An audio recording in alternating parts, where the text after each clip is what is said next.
Do you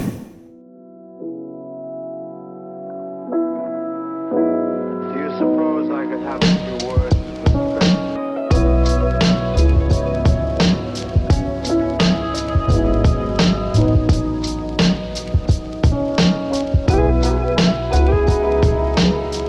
Nobody wants to do this job because he got too much feeling.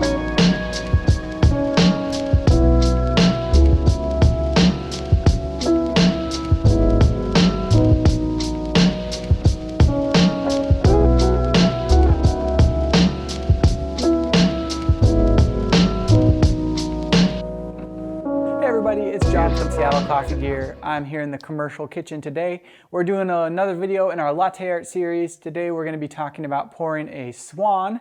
We're going to show you how to do it, break some of that down, and then at the very end we are going to do some variations of a Swan just with some different styles that give you the same eventual result.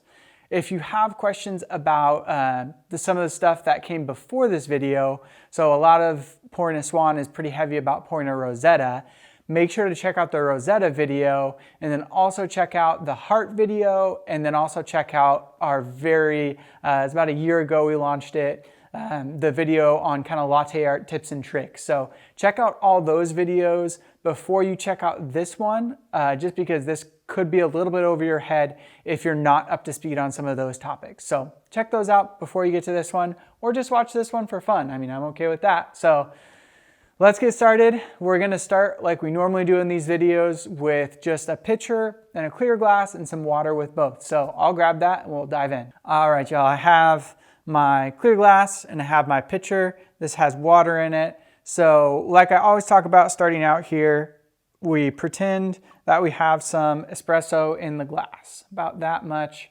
So that's your espresso there. And then you're going to angle the glass. The way I kind of think about this, I'm not sure if I've mentioned it yet, maybe like a 45-degree angle. But if you look at where the water kind of meets the bottom of where the glass dips, it's a little bit harder to see in a cup with a more rounded bottom. But basically I just try and tilt it so my espresso is pointed there. And then that gives me a nice deep point right here in the center where I can pour my milk nice and hard into to go under the surface and get some good mixing to get a good base set up. So that's my espresso, pretending this is my milk. Pour some of that out. And we're gonna start it just like we normally would, pouring pretty high right into the center till the cup's about halfway full, just about there. And by doing that and by pouring high and heavy, the water has more gravity, or the milk would have more gravity behind it, kind of break up that surface, mix things up. And then I'm going to take my pitcher and get as close as I can to the surface. I would have had less in here to start out with, that's okay.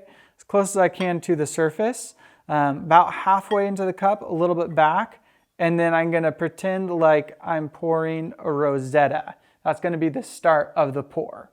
So the Rosetta is what we covered in the last video or other video. You wiggle in, back out, stack your heart, and then pull right through. So that's what the Rosetta is. The biggest difference for this one is that instead of just coming back and stopping, we're gonna kind of come a little bit off to the side with like the tail of the Rosetta. And then we're going to, instead of pouring down the center of that tail, we're gonna pour just off to the side. That's gonna create kind of the wing of the back of the Swan. Then we're gonna get to the bottom of where that tail started. And then we're gonna back up and then put a little heart to the side, and that's gonna be the finish of the pour. So it's similar to a Rosetta, but instead of going directly through the tail of the Rosetta, you're gonna go off to the side of the Rosetta, and then you're gonna finish with a heart on the side there. You saw some of that in the intro sequence, but then let's practice with the water here so you can get the mechanics. So start there. Again, pour about halfway full, and then wiggle back out to the side, down, over, heart, and that's how that would look. So why don't we get some espresso and some milk and we can do it for real. All right, let's go to the next step here. Espresso is loaded in the portafilter, ready to be brewed. I'm going to use the same cup I've been using pretty much the whole time, which is the not neutral cappuccino cup. Set that there. And then I have the Barista Hustle, their smaller pitcher for frothing milk. And I'm pouring into, can't see it, but the Camber Skyline Espresso. So here we go. I'm pulling this shot a little bit tighter, maybe 18 in and about 30, 32 out, just for some better contrast.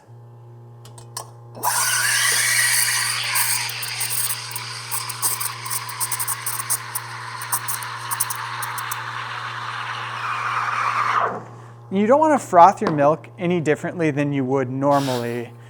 Just like a regular latte texture is really all you need. You don't need to go thinner to get it spread out more. You don't need to go thicker like you're pouring a cappuccino. Just kind of regular wet paint texture is pretty much what you need.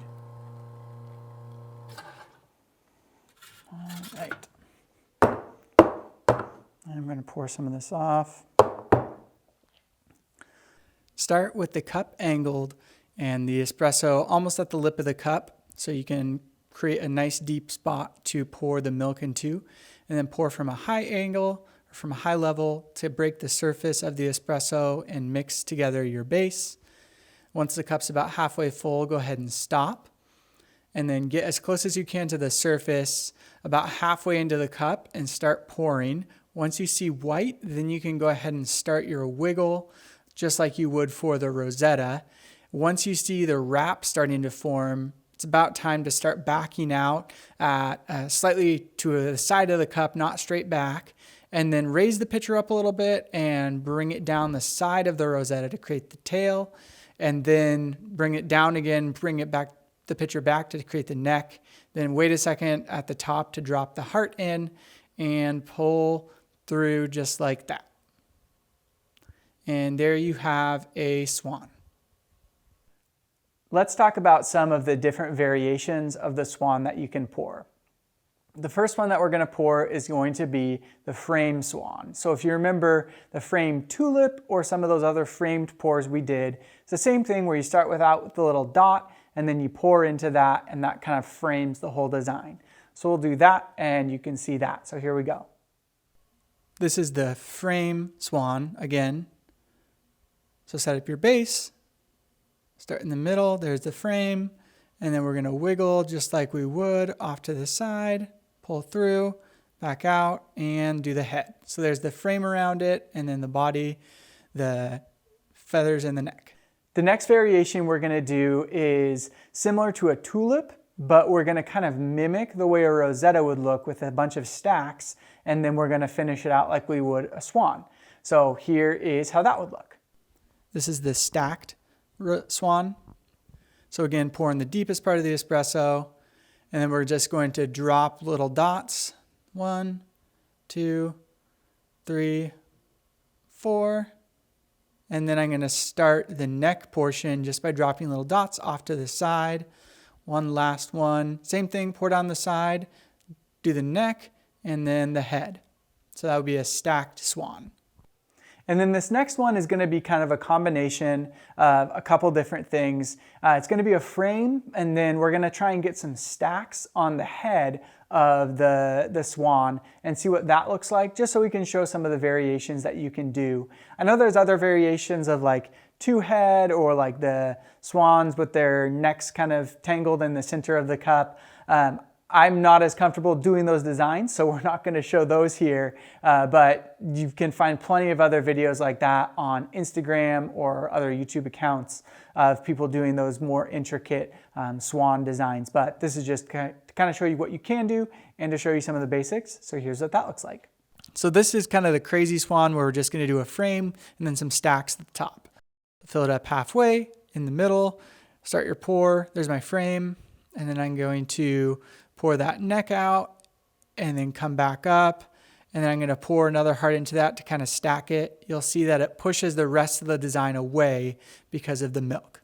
All right, everybody, that was how to pour a Swan and then some variations of the Swan. I hope you guys enjoyed the video. If you have questions about any of the techniques or methods we talked about, make sure to check out the other videos in this latte art series and also do a quick search through some of our archives for other videos on milk steam and latte art.